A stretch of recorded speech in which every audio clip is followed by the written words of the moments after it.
25% इस कुर्रा अर्ज़ के ऊपर मज़हब हक़ इस्लाम, दीन इस्लाम मौजूद है। और एक मुहतात अंदाजे के मुताबिक जो सबसे दूर वाली फिगर बताई जाती है वो ये है कि 2025 में, यानी आज से तकरीबन 26 साल के बाद, इस्लाम दुनिया का सबसे बड़ा मज़हब होगा इंशाअल्लाह। और जो मुहतात अंदाजे हैं वो ये हैं कि ये फ़िगर 2040 में भी पूरी हो सकती है, 2035 में भी हो सकती है, और कुछ अंदाजे ये हैं कि ये 2030 के अंदर भी पूरी हो सकती है इंशाअल्लाह। अल्लाह हमारी तो यही दुआ है कि जल्द अज़ जल्द इस्लाम को बरतरी अता फ़रमाए, इस्लाम को इजाफ़ा अता फ़रमाए, इस्लाम को गलबा अता फ़रमाए। 1.9 बिलियन पीपल जो हैं वो मुस्लिम हैं इस वक्त। अगला जो मज़हब है वो हिंदुइज़्म है, तीसरे नंबर के ऊपर, और इनके फॉलोअर की तादाद 1.2 बिलियन पीपल है। 1.9 इस्लाम, 1.2 बिलियन पीपल हिंदू हैं, और ये मिला के 15% ऑफ टोटल वर्ल्ड पॉपुलेशन बनता है। अब सिमिलैरिटी देखिए कि 1.2 बिलियन हिंदू हैं और 1.2 बिलियन पीपल ही इस वक्त दुनिया के अंदर दहरिये हैं, जिनका खुदा के ऊपर कोई कॉन्सेप्ट नहीं है। वो कहते हैं दुनिया में खुदा का कोई वजूद नहीं है, नऊज़ु बिल्लाह मिन ज़ालिका, नकल कुफ़र नबाशत।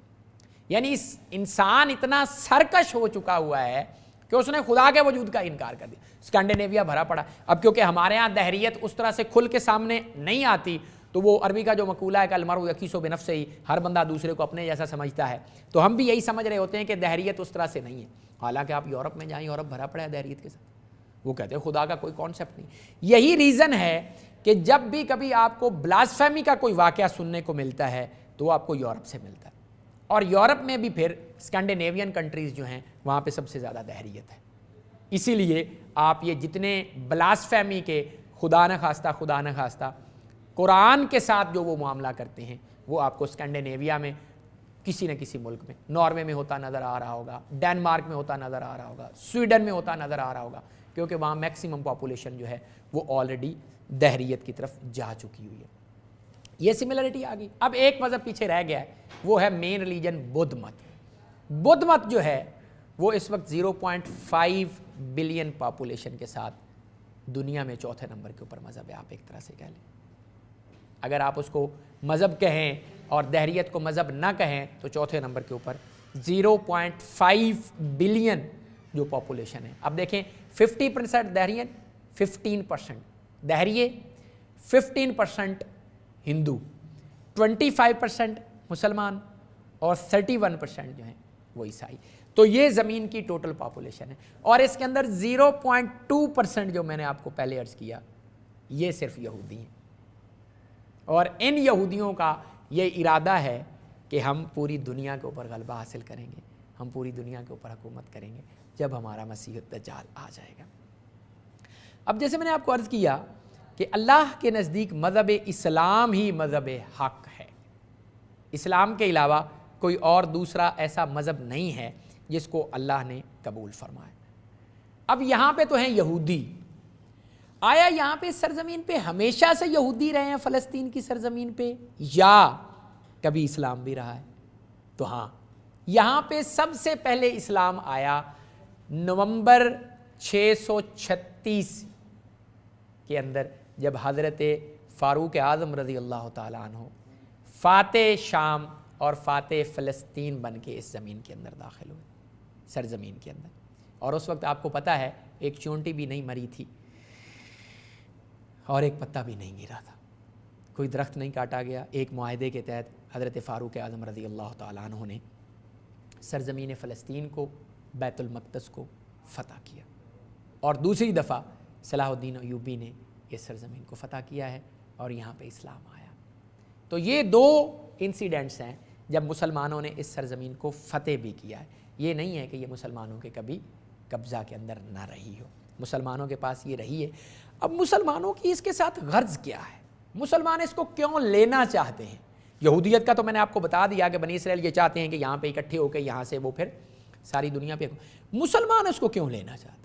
मुसलमानों को क्या मजबूरी पड़ी है? इतने 50+ कंट्रीज़ हैं, इतना ज़्यादा लैंड मैस उनके पास मौजूद है, इतने ज़्यादा ज़खायर मौजूद हैं, इस छोटे से पोर्शन के ऊपर क्यों?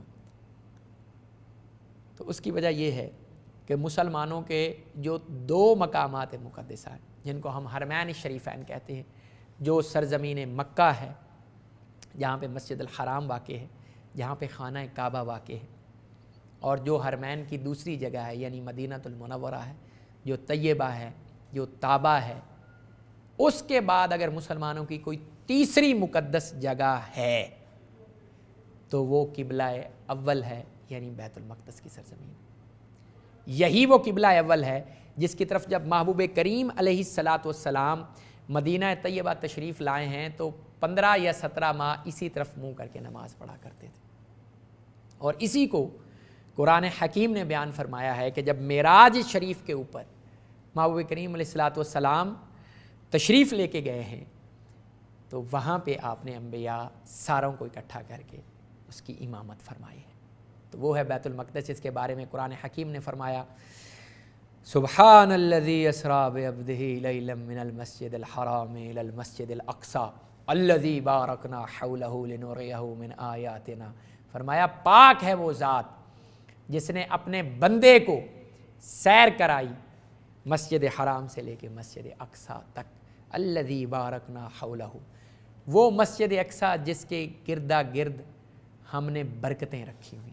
مفسرین کرام فرماتے ہیں مسجد اقصی کے ارد گرد کم و بیش 20,000 انبیاء کی قبور ہیں، اس لیے اللہ نے یہاں پہ برکتیں رکھی ہیں۔ یہ وہ برکت والی جگہ ہے جو مسلمانوں کا قبلہ اول رہا ہے، جس طرف ہمارے نبی کریم صلی اللہ علیہ وآلہ وسلم 15 سے 17 ماہ مدینہ شریف میں بھی تشریف لا کے تو نماز پڑھتے رہے۔ پھر ظہر یا عصر کی نماز تھی کہ وہاں سے قبلہ بدل کے اللہ کریم نے کیا خوبصورت منظر کشی فرمائی ہے کہ قد نری تقلب وجہک فی السماء فلنولینک قبلۃ ترضاها۔